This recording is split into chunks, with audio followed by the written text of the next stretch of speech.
RAS mains के जो student तैयारी कर रहे हैं उसी में हमारा आरएएस मैड इनिशिएटिव आप सब लोगों को ले चल रहा है और इसी मैड इनिशिएटिव में आज हम डिस्कस करेंगे माइनर टेस्ट नंबर 19। तो मैड है मेंस आंसर डेली।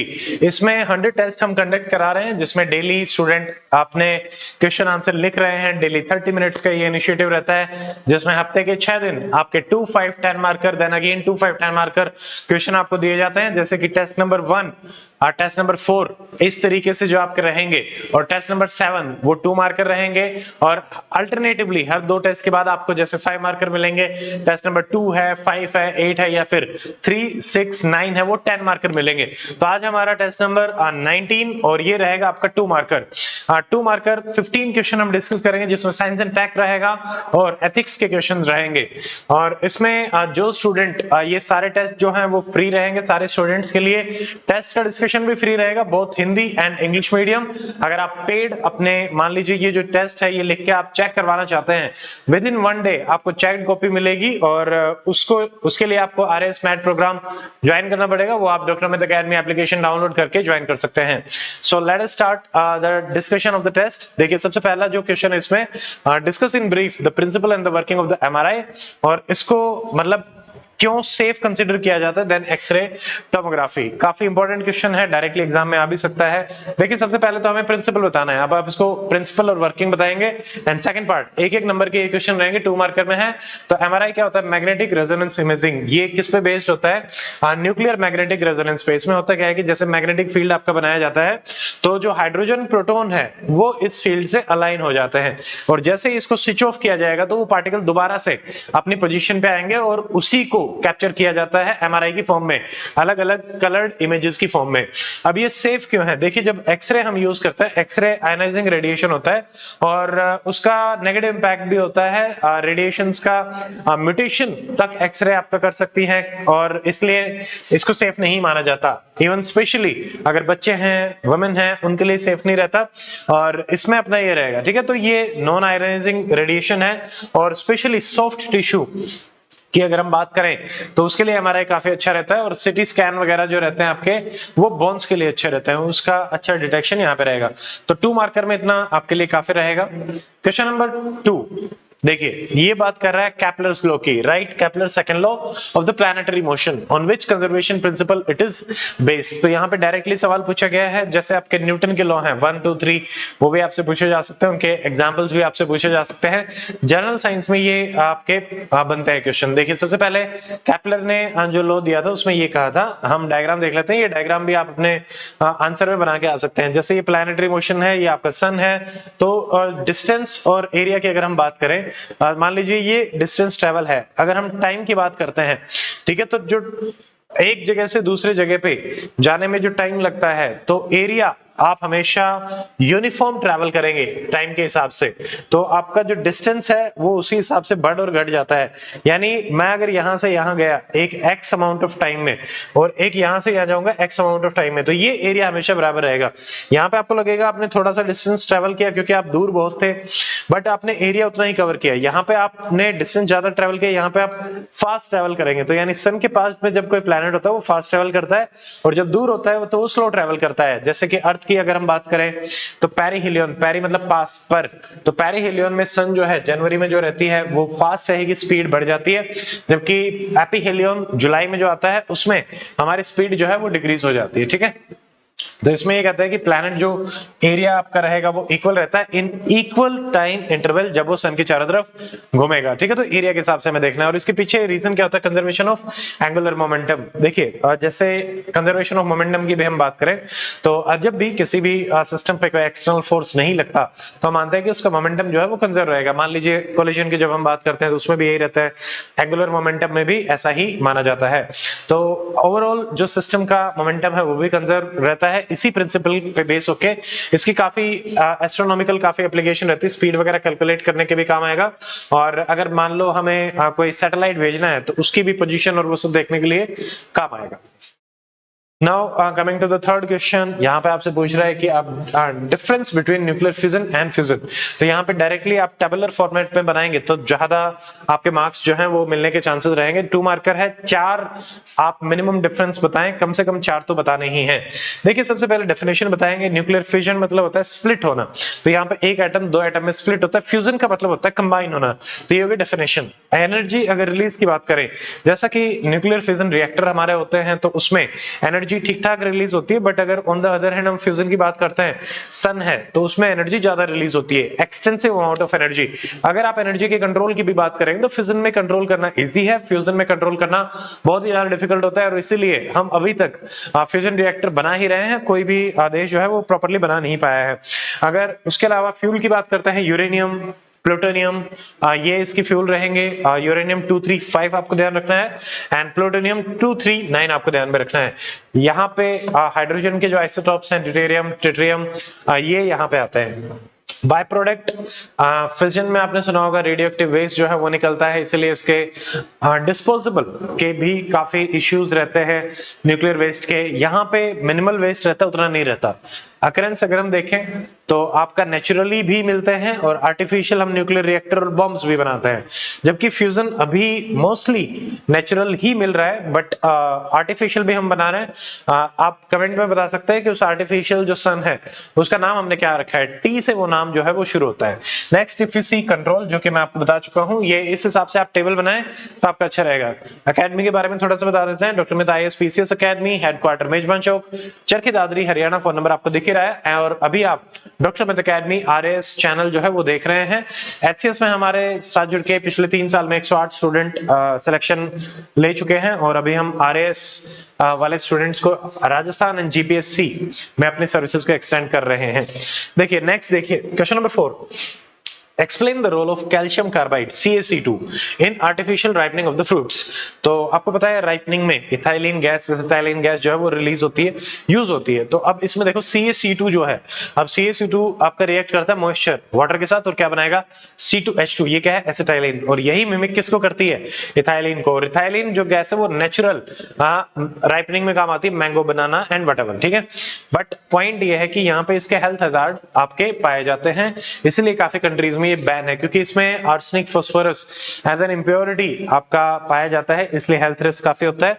तो इसके कुछ अल्टरनेटिव्स हैं, जैसे कि ethylene gas generator, ethylene releasing compounds है, एथरल, तो इनको भी यूज कर सकते हैं। एथरल ध्यान रखेंगे, एथरल, ठीक है। क्वेश्चन नंबर 5, देखिए which property of the carbon is responsible for formation of large number of compound. तो ये आपका एनसीईआरटी का क्वेश्चन है। यहाँ पे चिलेशन जो प्रॉपर्टी होती है, कार्बन के 4 वैलेंसी होती है, और वो बहुत मल्टीपल आपके आयनिक, नॉन आयनिक कंपाउंड बना सकता है, single bond, double bond, triple bond, hydrogen के साथ कंबाइन होकर, और वेरियस, क्योंकि हर एक के साथ कंबाइन हो सकता है कार्बन, क्योंकि बीच में आ गया 4, 8 और 0 के बीच में, ठीक है। तो यही है कैटाइनेशन प्रॉपर्टी। आप कैटाइनेशन बताएंगे, स्टेबल कोवेलेंट बॉन्ड भी बनते हैं, लॉन्ग चेन ब्रांच्ड भी बताएंगे, और रिंग शेप्ड भी हमारे यहाँ पे बनाए जाते हैं। Tetra valency, single, double, triple, हर टाइप के आपके बॉन्ड मिलेंगे, ये ध्यान रखिएगा, ठीक है। तो मिलियंस ऑफ ऑर्गेनिक कंपाउंड्स हमें कार्बन के देखने को मिलते हैं। यहाँ पे आप एक डायग्राम भी बनाएं, कार्बन का डायग्राम बनाएं, 2, 4 इस तरीके से दिखाएं, 6 is the atomic number of carbon, और यहाँ पे बना के जैसे ये CH4 है, ठीक है, तो इस तरीके से बना सकते हो। Question number 6, explain the principle of microwave oven. Microwave oven तो आप सब लोगों ने देखा ही है। उसमें होता क्या है, देखिए माइक्रोवेव ओवन में हम डाई इलेक्ट्रिक हीटिंग करते हैं, यानी यहाँ पे माइक्रोवेव्स, इलेक्ट्रोमैग्नेटिक वेव्स को यूज किया जाता है। किस फ्रीक्वेंसी पे, 2.45 गीगाहर्ट्ज। अब ये क्या करेगी, ये वाटर, फैट या जो शुगर मॉलिक्यूल होते हैं उनको एजिटेट कर देती है। एजिटेट करती है तो वो फ्रिक्शन करते हैं, फ्रिक्शन करते हैं तो उनमें हीट जनरेट होती है, और यूनिफॉर्म हीटिंग होती है। यहाँ पे फायदा ये होता है माइक्रोवेव में, न्यूट्रिएंट लॉस जो है वो आपका काफी कम होता है, एफिशिएंट कुकिंग आपकी पाई जाती है। और बट नुकसान क्या है, मतलब ये है कि मेटेलिक जो आपके मान लीजिए यूटेंसिल्स हैं वो रिफ्लेक्ट कर देंगे, वो उसको करने नहीं देते उससे इंटरेक्ट, तो इसलिए हम उसको यूज नहीं करते, नॉन मेटलिक कंटेनर ही यूज करते हैं। इस टाइप से आप बना सकते हैं, एक छोटा सा डायग्राम भी बना सकते हैं। Question number 7, Why does a bee sting causes pain and irritation? अब देखो पहले तो आपको बताना है कि बी स्टिंग में होता क्या है। तो यहाँ पे फॉर्मिक एसिड आपका रिलीज होता है, ये प्री में भी कई बार सवाल पूछा गया है। रिलीज होने के कारण आसपास का जो एरिया है उसमें इन्फ्लेमेशन हो जाती है, रेडनेस हो जाती है, पेन आपका होता है। अब इसमें दो हैं, बी और वास्प। बी का जो स्ट्रिंग होता है वो आपके अंदर ही रह जाता है, वो रेगुलर बार बार इरिटेट करता रहता है, जबकि वास्प का एक बार निकल जाएगा, ठीक है, तो उसमें ज्यादा देर तक नहीं रहता। तो बी ज्यादा पेनफुल रहता है, लॉन्ग टर्म के लिए रहता है। अब बी फॉर बी स्ट्रिंग और फॉर्मिक एसिड, और B for baking soda. Baking soda क्योंकि आपका अल्कलाइन नेचर का होता है, तो वो एसिड को, फॉर्मिक एसिड को, even though it is a weak acid, उसको न्यूट्रलाइज करता है, और उसकी वजह से काफी अच्छा यहाँ पे देखने को मिलता है, ठीक है। तो आपको अगर मान लो रिलीव करना है पेन से, तो आप क्या यूज करेंगे? बेकिंग सोडा, यही आप इसमें बताएंगे, ठीक है। क्वेश्चन नंबर 8, तो ये डायरेक्ट क्वेश्चन है कि right the domestic and the industrial application of carbon compound. तो पहले आप डोमेस्टिक बताएं, 3 से 4 डोमेस्टिक बताएं, एंड इंडस्ट्रियल बताएं 3 से 4, अगेन 4 बताएंगे बेस्ट। जैसे डोमेस्टिक देखो, fuel, LPG, propane, butane, kerosene, petrol, ये सब हम यूज करते हैं कुकिंग के लिए, एंड ट्रांसपोर्टेशन के लिए भी हम यूज करते हैं। नेक्स्ट, क्लीनिंग एजेंट में जैसे इथेनॉल है हमारा, सैनिटाइजर्स में यूज किया जाता है, एज अ सॉल्वेंट भी यूज किया जाता है। फूड में अगर हम देखें एज अ प्रिजर्वेटिव, अब देखो बेंजोइक एसिड, स्वीटनर, सैकरीन, ये भी कार्बन का ही कंपाउंड है, मेजॉरिटी कार्बन के ही हमें मिलेंगे। मेडिसिन भी हमारी बनाई जाती है, पैरासिटामोल, एस्पिरिन, कार्बन बेस्ड है। और उसके अलावा देखो जैसे यूटेंसिल, बॉटल, क्लॉथ्स हैं, टेक्सटाइल है, पॉलिएस्टर, इसमें भी कार्बन हमारा यूज होता है। तो ये आपके कुछ डोमेस्टिक एप्लीकेशन हो जाएंगे। इंडस्ट्रियल एप्लीकेशन अगर हम देखें, देखिए जैसे पेट्रोकेमिकल इंडस्ट्री है, तो यहाँ पे इंडस्ट्रियल एप्लीकेशन रहेगा, जैसे प्लास्टिक, सिंथेटिक रबर, तो इसमें ये बनाए जाएंगे। नेक्स्ट, फार्मास्यूटिकल जो हम देख चुके हैं इंडस्ट्री में, अगेन ये आएगा, ऑर्गेनिक कार्बन केमिस्ट्री कंपाउंड्स यहाँ बनते हैं। टेक्सटाइल लार्ज स्केल में जब मैन्युफैक्चरिंग होती है, पॉलिएस्टर, सिंथेटिक डाइज वगैरह भी यहाँ पे बनती हैं। उसके अलावा पेंट हैं, वो भी कार्बन से ही बनाए जाते हैं। फिर देखो कुछ और एक्सप्लोजिव्स, तो यहाँ पे क्या आता है? TNT, trinitrotoluene and nitroglycerine, ये भी इसी से बनाए जाते हैं। तो ये बहुत इंपॉर्टेंट है, ये ध्यान रखेंगे, टीएनटी एंड नाइट्रोग्लिसरीन। फिर अगर हम देखें एग्रीकल्चर, एग्रीकल्चर में क्या है? तो यहाँ पे पेस्टिसाइड, हर्बिसाइड, फर्टिलाइजर्स, ये भी हम मैन्युफैक्चर करते हैं। So these are also application, तो ये ध्यान रखेंगे, ठीक है। Question number 9, define polymers, give 2 example of biopolymers. Biopolymer यानी नेचुरल पॉलीमर्स के बारे में आपको बताना है। पॉलीमर क्या होता है? मोनोमर, मोनो मतलब वन, तो उसमें एक कंपाउंड होता है, मोनोमर के बार बार जुड़ के पॉली बनता है, पॉली मतलब मल्टीपल। तो पॉलीमर थोड़ा सा स्ट्रॉन्ग होता है, स्टेबल होता है कंपैरेटिवली, तो और उसकी एप्लीकेशन भी अलग अलग तरीके से हमें देखने को मिलती है। तो पहले तो आप पॉलीमर के बारे में बताएंगे, लार्ज मॉलिक्यूल है, रिपीटेड लिंकेज मिलेगा स्मॉल के बीच में, और इस प्रोसेस को हम बोलते हैं पॉलीमराइजेशन, ठीक है, ये भी आप बता सकते हैं। उसके अलावा नेचुरल, आर्टिफिशियल, दोनों तरीके से मिलेगा। फिजिकल, केमिकल प्रॉपर्टी उसकी बहुत ज्यादा चेंज हो जाती है। एग्जांपल नेचुरल में जैसे सेलुलोज है, जो कि आपका प्लांट सेल वॉल में मिलता है, उसको स्टेबिलिटी प्रोवाइड कराता है। Then you can also talk about protein है, एमिनो एसिड के पॉलीमर हमारे प्रोटीन पाए जाते हैं, जो कि मसल बिल्डिंग और बॉडी बिल्डिंग में आपके काम आते हैं। So these are 2 kind of polymers जिनके बारे में आप बता सकते हैं। क्वेश्चन नंबर 10, देखो ये क्या कह रहा है? Explain the pH change as the cause of tooth decay, how can tooth decay caused by pH change be prevented. तो यहाँ पे 2 पार्ट बनेंगे, पहले तो कैसे पीएच चेंज से टूथ डिके आपका हो रहा है, सेकंड कैसे आप इसको बचा सकते हैं। अब होता क्या है, अगेन एसिड बनता है, एनिमल उससे रिएक्ट करता है लगातार, और टूथ हमारा बार बार डिके होता रहता है, तो अब हमें उसको ही प्रोटेक्ट करना होता है। तो पीएच जो है वो लेस देन 5.5 के आसपास हो जाती है, और यहाँ पे शुगर ब्रेकडाउन होता है, एसिड रिलीज होता है। तो इसमें आपका जैसे कैल्शियम फॉस्फेट, क्योंकि हमारा कैल्शियम फॉस्फेट का एनामल है, वो आपका डैमेज हो जाएगा। तो यहाँ पे हम क्या करते हैं, आपका एल्कलाइन यूज करते हैं। तो आपको कैसे बचा सकते हो? ब्रश रेगुलरली करना चाहिए, कार्बोनेट जो ब्रश में होता है उससे पार्टिकल, बैक्टीरिया भी आपके रिमूव होते हैं। शुगरी फूड ड्रिंक्स को आप अवॉइड करें, क्योंकि वो डायरेक्टली एसिड बनाएंगे। फ्लोराइड टूथपेस्ट, तो इससे भी जो एनिमल है वो स्ट्रेंथन होता है, फ्लोराइड, फॉस्फेट, ये सारे पाए जाते हैं।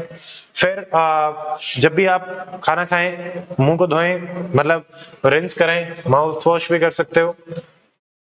च्युइंगम जो है शुगर फ्री च्युइंगम आप यूज कर सकते हो, उससे सलाइवा भी आपका स्टिमुलेट होता है, और वो एसिड को भी न्यूट्रलाइज करता है। So these are some ways जिससे हम इसको न्यूट्रलाइज कर सकते हैं। तो अभी हमारे इसके हो गए हैं सारे के सारे। अभी हम एथिक्स के देख लेते हैं। देखिए यहाँ पे पर्सनैलिटी बेस्ड क्वेश्चन है। सबसे पहला है कि how did Swami Dayanand Saraswati contribute to ethical social reform in India. तो यहाँ पे आपको थोड़ा सा बैकग्राउंड बताना है, उनका कंट्रीब्यूशन बताना है और उसके एग्जांपल्स देने हैं। तो गो बैक टू वेदास के बारे में स्वामी दयानंद सरस्वती बात करते थे। सत्यार्थ प्रकाश बुक उन्होंने लिखी थी, इसके बारे में आप बता सकते हैं। आर्य समाज उन्होंने बनाया था। तो ये सारे कुछ पॉइंट रहेंगे। उसके अलावा women education, widow remarriage, social equality, इन सब पे इन्होंने फोकस किया और सत्य पे ये बात करते थे। ट्रुथ एंड रैशनैलिटी एंड वैदिक एथिक्स। ठीक है, ट्रुथ जो कि गांधी जी भी बात करते हैं, सबसे highest form, and Gandhi ji तो ट्रुथ को गॉड से भी इक्वेट करते हैं। तो ये भी ध्यान रखेंगे। सेम चीज बाकी सारे थिंकर्स के बारे में भी आ सकती है। 2 मार्कर है, इतना लिखेंगे काफी है। बाकी अगर ये 5 मार्कर में भी आ सकता है, 10 में भी आ सकता है, तो वहां पे आपको इसको इलैबोरेट करना पड़ेगा। अगला देखिए, how does Shri Aurobindo's philosophy reflect ethical spiritual evolution। तो यहाँ पे अगेन आपको अरविंदो के बारे में बताना है कि कैसे उनकी फिलोसफी थी। सबसे पहले उनका जो स्पिरिचुअल एवोल्यूशन है वही उनकी एथिकल लिविंग का फाउंडेशन माना जाता है। पुदुचेरी ऑरोविला आश्रम है, वहां पे ये रहते थे और इन्होंने जैसे योगा प्रैक्टिस करते थे, तो वो योगा कहते थे कि बॉडी, माइंड और स्पिरिट, इन तीनों का जो कॉम्बिनेशन है दैट इज योगा। ठीक है, इन तीनों का कॉम्बिनेशन, तो ये रहेगा, इसमें रखेंगे। And he believed in inner transformation leading to what. जब आप इनर ट्रांसफर, तो लव, पीस, ट्रैंक्विलिटी, ये सब आप पे आ जाता है। और यहाँ पे आपको अपने ईगो से ऊपर उठना पड़ेगा, डिवाइन के साथ मिलना पड़ेगा। जो अगले क्वेश्चन में हमारा जैसे आ रहा है, शंकराचार्य भी बात करते हैं अद्वैत के बारे में, तो वो रहेगा। ठीक है, और इनर अवेकनिंग, अंदर इनर सेल्फ का जवाब जगाएंगे, हायर सेल्फ को, वही है अरविंदो के अकॉर्डिंग। नेक्स्ट क्वेश्चन है कि कैसे भीमराव अंबेडकर ने लिंक किया सोशल जस्टिस को विद एथिकल गवर्नेंस। तो हम भीमराव अंबेडकर जी के बारे में बताएंगे कि कैसे उन्होंने मतलब वीकर सेक्शन के लिए काम किया, शेड्यूल कास्ट के लिए काम किया, अदर जो हमारे रिजर्वेशन के लिए भी वो उन्होंने वर्क करा, राइट टू इक्वालिटी के बारे में हम बात कर सकते हैं, अबॉलिशन ऑफ अनटचेबिलिटी के बारे में बात कर सकते हैं, शेड्यूल कास्ट फेडरेशन उन्होंने बनाई। तो ये सारे के सारे कॉन्स्टिट्यूशनल वैल्यूज, तो ये भीमराव अंबेडकर जी के बारे में आप लिखेंगे। ठीक है, लिबर्टी, इक्वालिटी, फ्रेटर्निटी में इनका मेन फोकस रहता था। Caste system, untouchability, caste injustice, इसके लिए भी इन्होंने काफी लड़ा। कॉन्स्टिट्यूशन में भी मॉरल वैल्यू जैसे कि जस्टिस, इक्वालिटी, फ्रेटर्निटी पे इन्होंने बात, और इसी तरीके से socially moral, what is right, what is wrong के बारे में भी इन्होंने कहा। ठीक है, तो ये है और यही है हमारा मेनली।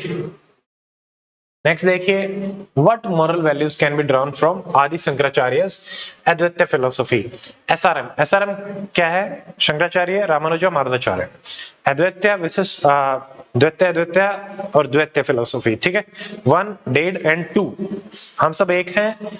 तो अद्वैत वेदांत पे शंकराचार्य फोकस करते थे कि भाई non dualism, what you, me and universe, everybody is same. अगर आपको इस चीज का पता चलता है तो आप एक कंपैशनेट इंडिविजुअल बन जाएंगे और आपका सेल्फ जो है वो कॉम्प्रोमाइज हो जाएगा। अब आप फोकस कर सकते हो हर चीज पे कि हाँ ठीक है। तो अब आप आराम से, जैसे आत्मा और ब्रह्मा की ये बात करते हैं, तो आत्मा एंड ब्रह्मा, ठीक है, तो ये है। तो इसी में हमारा जैसे सेल्फलेसनेस, इनर पीस यहीं से आता है, तो ये रहेगा।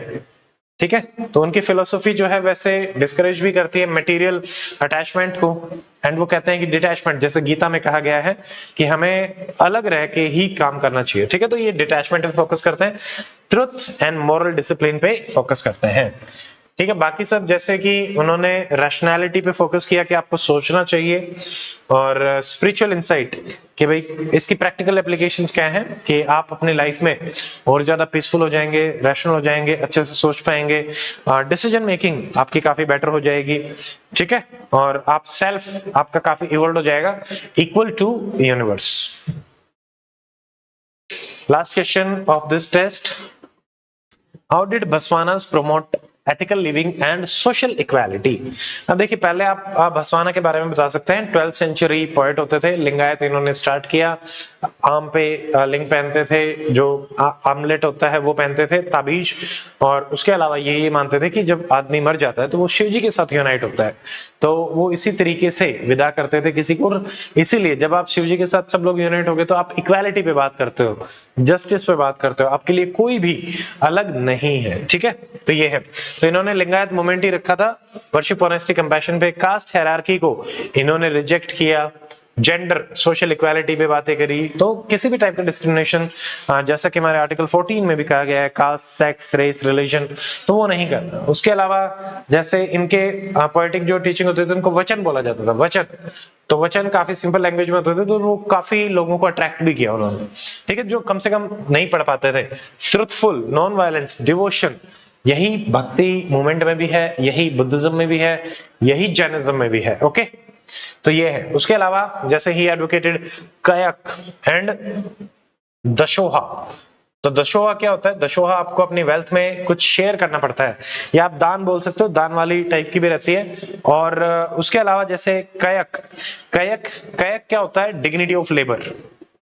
तो ये हमारे रहेंगे, ठीक है, डिग्निटी ऑफ लेबर, तो इनका ये रहेगा। और इन्होंने एथिकल एक्शन पे फोकस किया ओवर रिचुअलिज्म। तो उस टाइम पे जब हम ब्राह्मणिकल डाइवर्जन और उसके कंटेक्स्ट में बात करते हैं, तो ज्यादातर लोग रिचुअलिज्म को रिजेक्ट करते हुए ही आपको मिलेंगे, ठीक है। तो ये हो गया है हमारा टेस्ट।